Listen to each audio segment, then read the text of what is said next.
you. What? So let's go ahead and read your number. The general mission of the foundation is to put in programming that's going to help enhance and our community.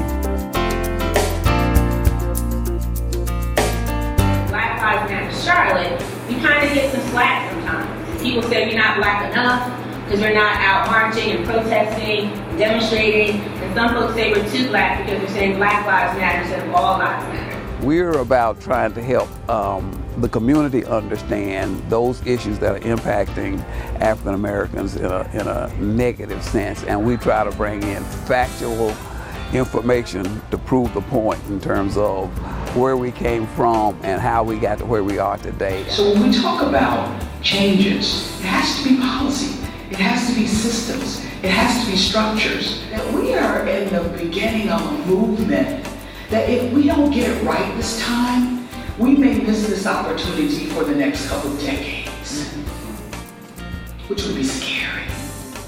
We got to get it right.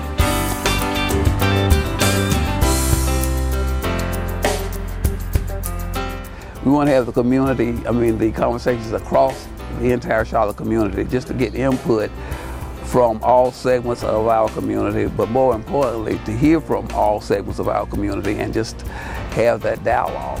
It's important for me and my church to be here tonight, to listen, to develop an understanding of obstacles to economic mobility that race presents in the city of Charlotte. We also have to be honest about what these issues, where they come from, and where they come from going back to days of oppression and where that started. And really, people have to begin to be truthful with themselves. But what I understand is that there's a history of people going through and producing reports and saying all these profound things and hitting the nail on the head and then doing nothing about it. Not just here in Charlotte, but in the nation.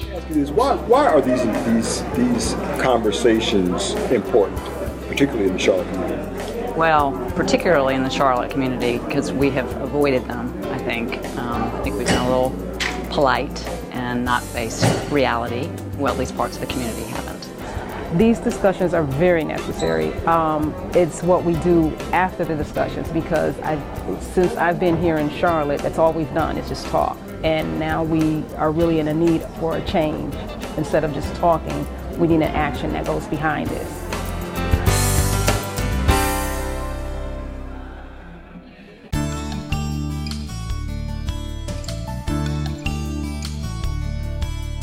We do a top senior program where we are giving children scholarships, but they have to go through a judging process, and so we evaluate African American top seniors with a 3.25 grade point average or higher in the Charlotte-Mecklenburg system, and now even in the Wake County system.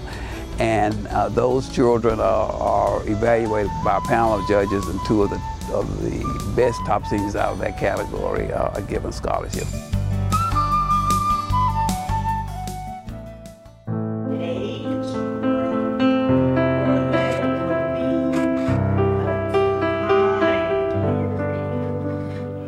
What we are trying to achieve with our Charlotte Post After School Enrichment Program is to help our students understand the relationship between reading and achieving high reading scores, as well as improving our scores on our end of grade tests. So I would like for you to go ahead and annotate paragraph number 1 based upon what we have just read.